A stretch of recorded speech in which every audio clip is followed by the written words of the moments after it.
اللہ کے پاک نام سے جو بڑا مہربان نہایت رحم والا ہے۔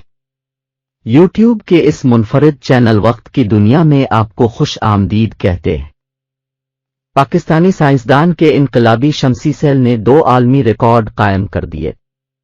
پاکستانی نوجوان سائنسدان کی سربراہی میں ایک ٹیم کے تیار کردہ شمسی سولر سیل نے توانائی کی افادیت کے 2 نئے ریکارڈ قائم کیے ہیں۔ اس طرح دھوپ سے بجلی کی وافر مقدار بنانے میں مدد ملے گی تو دوسری جانب ماحول دوست طریقے سے گلوبل وارمنگ بھی کم کرنا ممکن ہوگا۔ اسلام آباد سے تعلق رکھنے والے یاسر صدیقی اس وقت جنوبی کوریا کی جامعہ سائنس و ٹیکنالوجی میں کوریا انسٹی ٹیوٹ آف انرجی ریسرچ سے وابستہ ہیں۔ انہوں نے بطور مرکزی سائنسدان ایک بالکل نئے سولر سیل کی ڈیزائننگ اور تیاری کا مرکزی کام کیا ہے، جسے کاپر انڈیم سلفو سیلینیڈ کا نام دیا گیا ہے۔ اس سولر سیل کو خاص محلول شامل کر کے مستحکم بنایا گیا ہے اور سیل کا پورا نام کچھ طویل ہے، جسے سولوشن پروسیسڈ کاپرانڈیم سلفو سیلینیڈ لو بینڈ گیپ کا نام دیا گیا ہے۔ اگرچہ اس نے اسی حالت میں بھی بجلی کا ایک ریکارڈ بنایا ہے، لیکن جب اس کے اوپر پروسکائٹ کی پتلی تہ سینڈوچ کی طرح لگائی گئی تو اس نے بھی ایک نیا ریکارڈ بنایا۔ یہاں واضح کرنا ضروری ہے کہ کسی سیمی کنڈکٹر سے الیکٹران آزاد کرانے کے لیے جو توانائی درکار ہوتی ہے اسے بینڈ گیپ کہا جاتا ہے۔ یعنی کسی سیمی کنڈکٹر کا بینڈ گیپ جتنا کم ہوگا اس سے الیکٹران کا بہاؤ اتنا ہی زیادہ ہوگا اور اتنی ہی بجلی بنے گی۔ ہم سے 15 کروڑ کلومیٹر دور سورج زمین پر حرارت اور توانائی کا سب سے بڑا ذریعہ ہے۔ زندگی کی رونق بھی اسی ستارے سے وابستہ ہے۔ پودے دھوپ سے خوراک اور آکسیجن بناتے ہیں اور زمین پر موسم بھی اسی سے بنتے ہیں۔ نظری طور پر مکمل دھوپ 1 مربع میٹر پر 1360 واٹ کے بقدر توانائی بنا سکتی ہے، لیکن شمسی سیل سے اس کی بڑی مقدار ٹکرا کر واپس چلی جاتی ہے، کچھ گزر جاتی ہے یا پھر بجلی میں ڈھل جاتی ہے۔ یوں ہم سورج کی حرارت اور توانائی کی کچھ فیصد مقدار ہی بجلی میں بدل پاتے ہیں۔ دنیا میں درجنوں اقسام کے سولر سیل بنائے اور استعمال کیے جا رہے ہیں۔ پہلی، دوسری اور تیسری نسل کے سولر سیل میں بھی انہیں تقسیم اور بیان کیا جاتا ہے۔ ہر قسم کے شمسی سیل کی اپنی خوبیاں اور خامیاں ہیں۔ روایتی سلیکون شمسی سیل کا فائدہ 15 سے 20% ہوتا ہے۔ اس کے علاوہ شمسی پینل کا فائدہ 41% تک جا پہنچتا ہے، تاہم اس پر آئینوں سے سورج کی کرنوں کو ایک مقام پر پھینکنا ہوتا ہے۔ ڈاکٹر یاسر کا تیار کردہ شمسی سیل ٹینڈم قسم سے وابستہ ہے اور اس میدان میں سب سے مؤثر ایجاد بھی ہے۔ انقلابی سیل کی تیاری میں 3 سال کی محنت شامل ہے۔ ان میں صرف CISS سیل کی افادیت 14.4% ہے، جبکہ اسے پروسکائٹ معدن کے ساتھ جوڑا گیا۔ تو اس پروسکائٹ CISC سیل نے 23.03 ایفیشنسی کو چھوا، جو محلول عمل سے تیار سولر سیل کا نیا ریکارڈ بھی ہے۔ دونوں ایجادات KIER میں واقع فوٹوولٹائک ٹیسٹ لیبارٹری سے باقاعدہ سرٹیفکیٹ حاصل کر چکی ہیں۔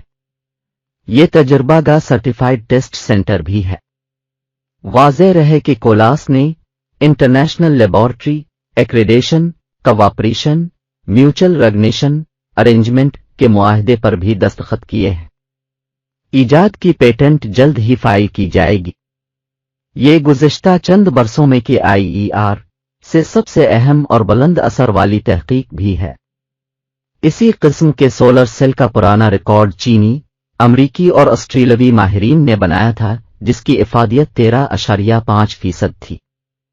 لیکن اس سیل کو بنانے کے لیے ایک خاص بند ماحول درکار ہوتا ہے جسے گلوو باکس کہتے ہیں، اور اس کے اندر نائٹروجن گیس بھری ہوتی ہے۔ یہی وجہ ہے کہ کسی کارخانے میں اس کی بڑی مقدار بنانا نہایت مشکل ہے، کیونکہ نائٹروجن کی وسیع مقدار اور اس کے انتظامات پورے عمل کو بہت مہنگا بناتے ہیں۔ یاسر صدیقی نے کہا، ہم نے کھلی فضا اور کمرے کے درجہ حرارت پر سیل بنایا جس سے نائٹروجن کی ضرورت ختم ہو گئی۔ اگلے مرحلے پر ماہرین نے ایئر انیلنگ کا عمل کیا۔ الیکٹرانکس میں بنیادی مادوں کی ساختی، طبعی اور بصری صلاحیت بڑھانے اور فاضل مادوں کو نکالنے کے لیے انہیں پہلے خاص درجہ حرارت پر گرم اور پھر ٹھنڈا کیا جاتا۔